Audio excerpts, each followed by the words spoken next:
आज मेरा मन है कि मैं आपको एक छोटी सी कथा सुनाऊं, और वो भी माँ के प्रेम की, माँ के त्याग की, पराकाष्ठा की, कि माँ कहाँ तक अपने बच्चों के लिए बलिदान दे सकती है। तो एक समय की बात है, एक गांव की पाठशाला में मास्टर जी बच्चों को पढ़ा रहे थे। दीपावली आने वाली थी और आज दिवाली की छुट्टियां भी होने वाली थी। बच्चे भी दीपावली के आगमन की खुशी में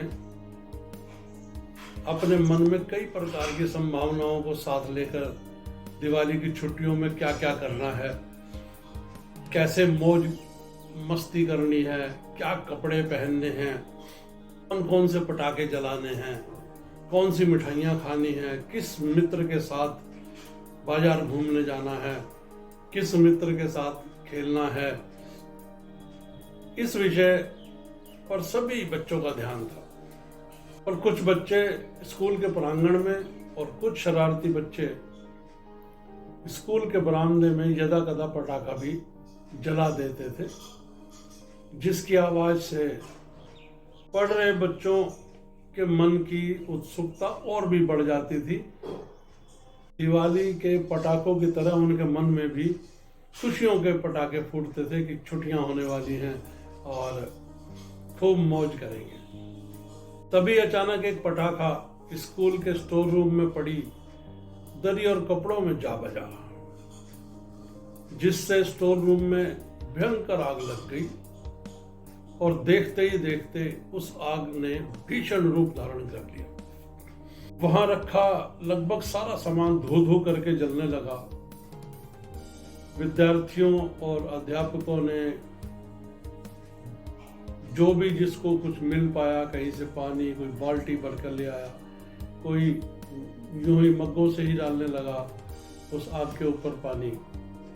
इन सबके अथक प्रयास के बावजूद भी आग ने सब कुछ सुहा कर दिया।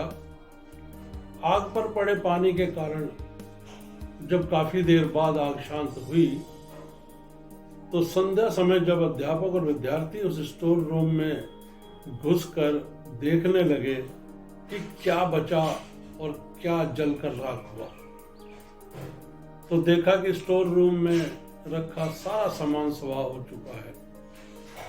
तभी एक विद्यार्थी की नजर स्टोर रूम के छज्जे पर गई। उसने देखा एक पक्षी जलकर कोयला बन चुका है।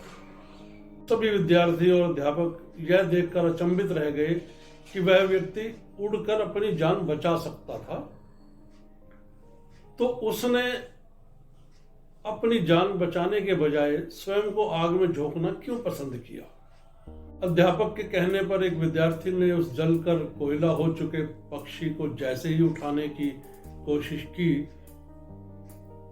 उसके नीचे 3 नवजात शिशु सकुशल चहक रहे थे, जिन्हें आग छू भी ना पाई थी।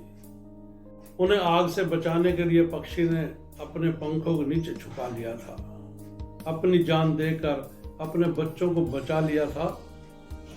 एक विद्यार्थी ने अपने अध्यापक से प्रश्न किया, गुरुजी, यहां से उड़कर यह पक्षी अपनी जान बचा सकता था, पर लगता है इस पक्षी को अपने बच्चों से इतना मोह था कि उसने अपनी जान तक दे दी। तो गुरुजी ने उन तीनों नवजात शिशुओं की ओर और राख से हुए उस पक्षी को देखते हुए कहा कि यह पक्षी मोह में नहीं मरा, बल्कि यह पक्षी उनकी मां है, जिसने अपनी जान देकर इन तीनों बच्चों को सुरक्षित बचा लिया है। ये मां के मातृत्व की पराकाष्ठा है, क्योंकि मोह करने वाला ऐसी विकट स्थिति में अपनी जान बचाता और भाग जाता। ऐसा परित्याग केवल मां ही कर सकती है। इसलिए मां को परमात्मा का दूसरा रूप माना जाता है, और मां की ममता से बढ़कर इस दुनिया में कुछ भी नहीं है। जय श्री हरि।